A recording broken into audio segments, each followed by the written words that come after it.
ஏற்கனவே ஏழ்மைனால பாதி பேர் இறந்துட்டாங்க. இப்போ இந்த பிசாசும் ஏகப்பட்ட பேரை கொண்டுகிட்டே இருக்கு.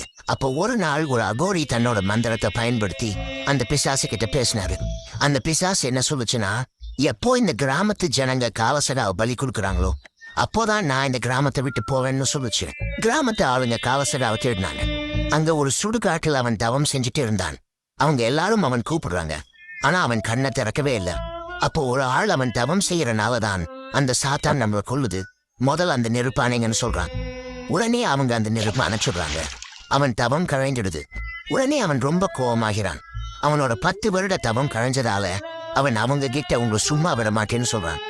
அதுக்கு அந்த ஆளு உன்னோட உயிர் இருந்தாதானே நீ எங்களை கொல்லுவன்னு சொல்லி ஊர் ஆளுங்க அவன் கட்டி போட்டுறாங்க. அப்போ அங்க அகோரி வராரு. அவர் அந்த ஆளுங்கிட்ட என்ன காரியம் பண்றீங்க, முதல்ல காவசரா விடுங்கன்னு சொல்றாரு. அதுக்கு அவங்க அந்த பிசாசு தானே உங்ககிட்ட இவனை பலி கொடுக்க சொல்லுச்சு, அப்புறம் ஏன் இவனை விட சொல்றீங்கன்னு கேட்டாங்க.